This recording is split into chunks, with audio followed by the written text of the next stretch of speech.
September 11, 2001 is a day that I will never forget in my life. That afternoon, a Navy airplane was able to transport the team to Pennsylvania, where they initiated the response and recovery operations in coordination with the New York City and the state of New York.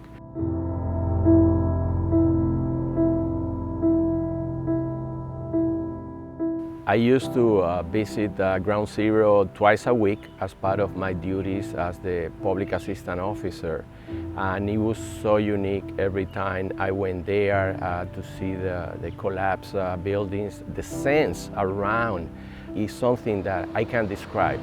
It was between the noise and other things happening there. You felt that you were in another world, in another place. That's something that I will always remember in my life. I interacted with the state of New York and also with the city of New York in terms of the public assistance program.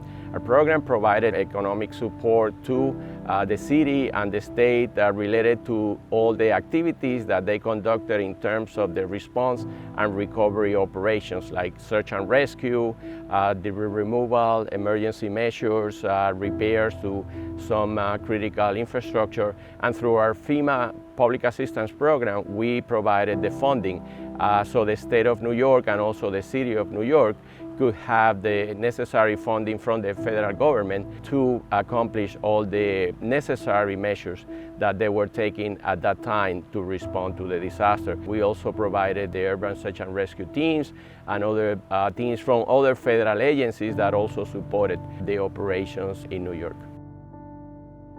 I believe that it was very positive, the creation of the Department of Homeland Security and having all the agencies that now belong to DHS, including FEMA.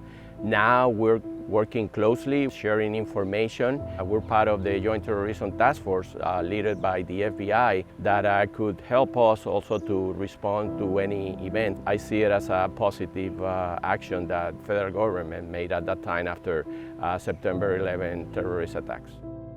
I have been with the agency for 32 years now.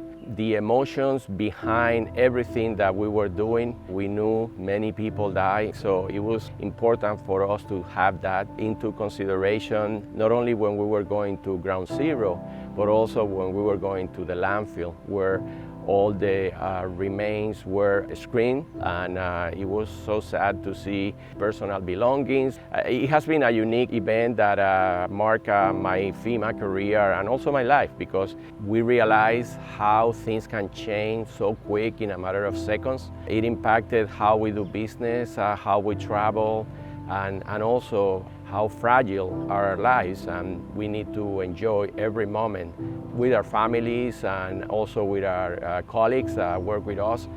There's many times that I share those emotions with my family, with friends, how different and unique was the response to that event.